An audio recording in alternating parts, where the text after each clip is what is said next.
L'honorable député de Saint-Hyacinthe-Bagot. Monsieur le Président, Donald Trump veut imposer un tarif de 25 % sur tous les produits québécois et canadiens. Ce serait une catastrophe, y compris pour les Américains. D'abord, saluons que le premier ministre ait accepté de rencontrer ses homologues du Québec et des provinces dès demain. Mais il devra présenter une démarche claire. Il faut immédiatement protéger la gestion de l'offre avec C-282. Il faut qu'Ottawa démontre qu'il ne pliera pas concernant notre bois, notre aluminium, notre aérospatial et l'ensemble de l'économie québécoise. Devant ses homologues, est-ce que le premier ministre va se présenter avec un plan? Oui.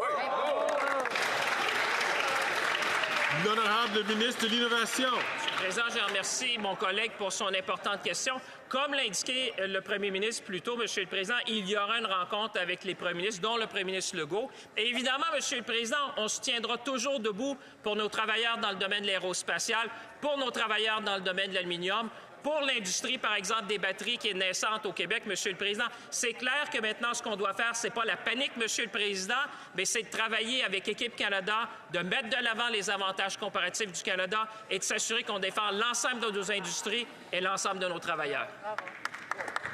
L'honorable député de Saint-Hyacinthe-Bagot. Mais, Monsieur le Président, les tarifs de Trump, là, c'est pour forcer le Canada à resserrer ses frontières contre l'immigration illégale et le trafic de drogue. Ça fait des années que le Québec exige qu'Ottawa corrige sa passoire de frontières. Il a même déployé la SQ. Ça fait des années que le Bloc québécois talonne Ottawa au sujet des passeurs et du crime organisé. Avant même l'élection de Trump, on exigeait déjà plus de ressources aux frontières. Et malgré tous ces avertissements-là, Ottawa n'a rien fait. Puis là, notre économie se retrouve aujourd'hui menacée par les tarifs de Trump. Est-ce qu'ils comprennent maintenant qu'il faut agir aux frontières? L'honorable ministre de la Sécurité publique. Monsieur le Président, ce n'est pas seulement maintenant que nous avons compris l'importance d'appuyer nos forces de l'ordre, la GRC et les services frontaliers.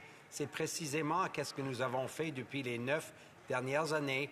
Nous avons exactement les mêmes intérêts que les Américains afin de s'assurer que la frontière est sécure, l'intégrité de nos frontières, de permettre aux Canadiens de choisir qu'est-ce qui arrive au Canada. C'est la même chose pour les États-Unis.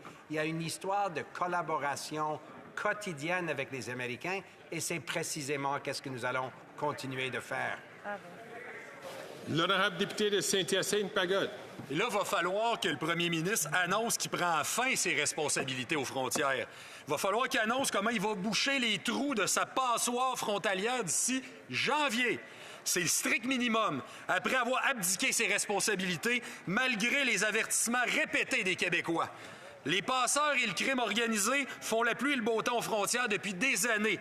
Et aujourd'hui, le fruit de l'inaction du premier ministre, c'est les tarifs de 25 % qui menacent l'économie du Québec.